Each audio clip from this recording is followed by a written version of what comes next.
Y en términos educativos, pues tiene que ver con toda una cuestión de argumentación y demás, que es lo que también se ha criticado de esta explosión de la información, que se ha dicho el lado oscuro de la información, o por ejemplo, también Lasch lo dice como la crítica a la información. Es decir, dice Lasch, ya no hay relieve, la información lo cubre todo y lo cubre de una manera pareja.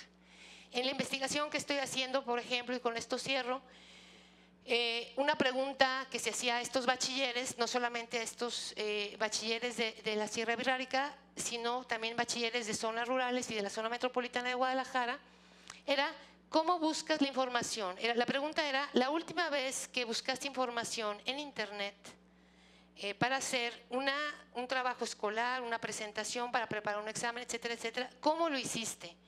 Y luego la siguiente pregunta fue, ¿cómo te lo había pedido el maestro? ¿Cómo había sido el guión del maestro? Lo que nos encontramos es que el guión del maestro está absolutamente ausente, porque para el maestro Google es más que bueno y ahí van a estar las cuestiones que los alumnos necesitan. Pero eso sí, con los prejuicios que nunca nos abandonan, creo yo, al gremio, ¿no? Que decir, pero no en Wikileaks, ¿no? Eso se hace. Entonces, bueno, en la pregunta anterior que dice, ¿cómo le hacías para ubicar una información, para integrarla, para compararla como se dice que sucede ahora con toda esta cuestión de la web social? Era decir, bueno, es que yo me acordaba lo que había dicho el maestro, o el programa viene aquí los elementos, ¿sí? Es decir, muchas veces el currículum lo saca uno por la puerta, pero regresa por la ventana, porque son estructuras sumamente inscritas en las formas que tenemos de lo que es aprender, lo que es conocer, lo que es presentar un trabajo escolar, etcétera, etcétera. Un cambio cultural de esa envergadura es un cambio que no puede hacerse al margen de otra serie de cambios también. Creo que estamos en proceso, tampoco creo que estamos como cuando inició la escuela moderna, que los alumnos son cada vez más competentes en términos de buscar información, sobre todo los que tienen un mayor capital cultural, económico, obviamente, y social, ¿no? Es decir, saben más dónde buscar y demás, pero un dato es el siguiente. Los alumnos de bachillerato de la Universidad de Guadalajara pueden tener acceso a bases digitales, a biblioteca digital, que son de las mejores del mundo que existen actualmente. No las utilizan. Dato adicional, los profesores no saben que existen, porque además eso es de los bibliotecarios y la biblioteca está del aula más para allá, ¿sí?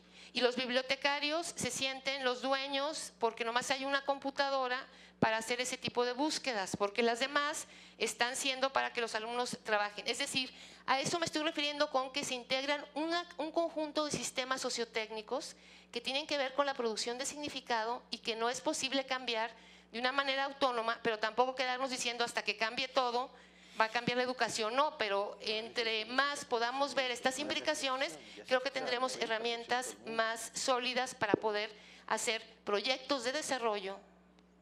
Sí, bueno, a ver, estamos ya en la recta final del panel y tenemos afortunadamente varias inquietudes y preguntas, tanto de tuit como del auditorio, como de ustedes mismos. Yo creo que para Canal 44 un reto es hacer un programa atractivo sobre las bibliotecas y el sistema de información de la Universidad de Guadalajara, algo muy concreto y tiene que ser un programa muy seductor. Bueno, tenemos un tuit, si el tuit que estaba esperando lo podemos ver ahora. Lo pasamos primero, si no voy con una pregunta. Mientras llega, Carolina Torres. En México, ¿qué tan factible es que funcione el ejemplo que se mencionó en Argentina? Involucrando a padres de familia y motivando a los alumnos para dejar de poner todo el peso en docentes y tecnologías. Y de Sofía Arechiga, la otra pregunta presencial, ahora vamos a leer el Twitter. Dentro de este neoliberalismo y modelo educativo se comenta acerca de un punto o población clave que es el nivel secundario. Se puede entonces hablar también de una resignificación de valores, pero también de referentes sociales con la comunicación de redes sociales y tecnologización. Y bueno, ya se me fue de la pantalla el Twitter. hay que captarlo en el momento. Bueno, si quieren intervenir, José, adelante, esperemos que vuelva. Tomo esta última pregunta del tuit sobre la importancia de una resignificación de valores. Creo que esa es precisamente la gran pregunta que se están haciendo todos aquellos que perciben que esto no va bien. Y yo creo que, bueno, con las participaciones anteriores, tanto de Alejandro respecto a la comunicabilidad en general y de Diana respecto a esto último de la información, yo creo que aprovecho, y con esto pues, quizás es mi síntesis o mi última participación, que son dos claros ejemplos de cómo hay que repensar la información y la comunicación. En la actividad que nosotros hacemos prácticamente, en la investigación de campo que es en el altiplano potosino, con comunidades que prácticamente no tienen, ahí, o sea que no tienen recursos informáticos o tecnológicos, o si los tienen, lo están utilizando de esa misma manera, se vuelve a dar el reto de cómo comunicarme con el otro. Y nos damos cuenta que ese reto es el que necesitamos hacer, pero de cara a cara. Entonces no podemos darle la vuelta a la comunicación en las aulas para decir que eso ya está acabado o saturado. Están acabadas esas estrategias. Lo que no está acabado es la creatividad de un maestro para retransformar en esa misma aula, y lo digo porque yo doy clase en la Facultad de Ciencias Políticas y Sociales, licenciatura en chavos en una situación muy difícil, con aulas muy difíciles, donde precisamente seguimos un poco esa transformación sin internet, sin tecnologías. ¿De qué manera yo me ubico en otro lugar en el salón? No en la silla que hay, ahí no hay ni podium ni escritorio. ¿De qué manera me mezclo con ellos para que no me sigan identificando con esa imagen? ¿De qué manera los hago hablar? ¿De qué manera me doy cuenta de que yo les tengo que decir que tengo que aprender de su realidad, que es más rica la que yo pueda tener de cierto tema? Lo mismo diría de la información. Cuando hablamos de una cultura de información vinculada a una cultura de conocimiento, es darnos cuenta de que ya prácticamente todo está refriteando, todos, pero no solamente los alumnos, los investigadores, no se digan los maestros, no se digan los medios de comunicación.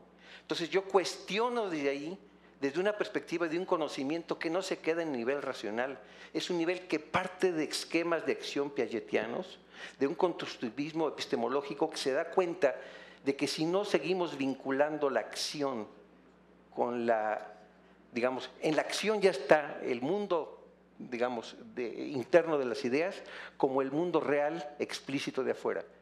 Y yo pienso que de una manera muy fuerte estas nuevas tecnologías, una de las cosas que nos están llevando es precisamente a esta gran esquizofrenia entre lo que pensamos y lo que hacemos. Ya es muy diferente poder racionalizar precisamente de qué manera estoy materializando, que era otra de las palabras clave de la información que está en el guión que nos pasaron para poder, de qué manera estamos concibiendo la materialidad de lo que informamos o de lo que le comunicamos.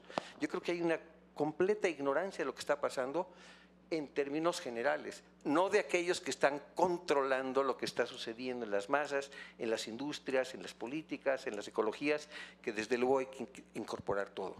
Entonces, termino diciendo que prestemos atención a que no es posible dejar, digamos, de poner atención en qué y cómo estamos construyendo la información, cómo la estamos comunicando, y que primero, si no sabemos comunicarnos cara a cara, la cosa va muy mal.